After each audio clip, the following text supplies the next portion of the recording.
In this video, I will tell you what the meaning is of each finger for rings. For the most part, there aren't any ironclad rules about which hand you wear your rings on. Engagement and wedding rings are exceptions. There are a lot of specific cultural traditions. But at the end of the day, there are so many cultural traditions that you'll find different men doing different things within any diverse society. For example, most American men will wear their wedding band on their left ring finger. But a man married in an Eastern Orthodox church could end up using the right hand instead. So for most rings, don't worry about right hand versus left hand rules.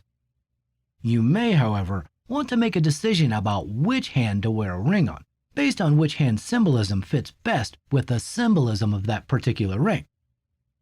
The right hand is generally seen as the physical hand, the active, dominant one that makes most of your gestures. The left hand is thought of as the mental hand, representing your character and beliefs. At the end of the day, we're talking about some very general concepts here. Don't be afraid to go your own way.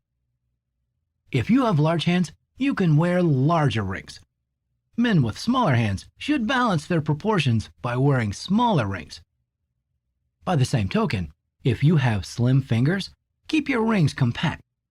Broadband rings are preferable on men with fuller digits.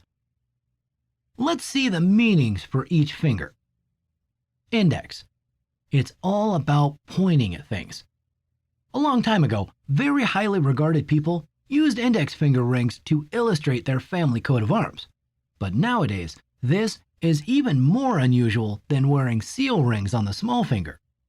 If you want your ring to stand out, then adorn your index finger with it, and use some of your precious time to point things out. Middle finger. There are no historical legacies on the middle finger. That's why you don't have to worry about people thinking that you're either married or an anachronistic scribe.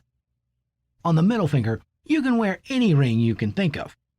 Nevertheless, you should take into account that a voluminous ring on your biggest finger could diminish the effect of other jewelry on your ring or index finger. Ring finger. As the name suggests, this is the finger on which men are expected to wear a ring.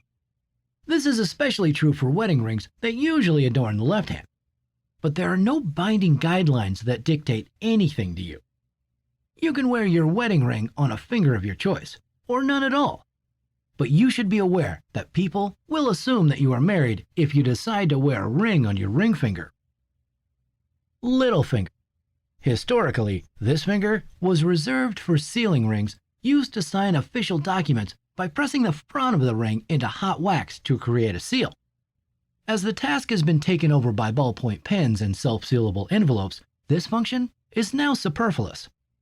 For about the last 100 years, the little finger offered a home for university or club rings, usually decorated with ornate patterns or family crests, but not always.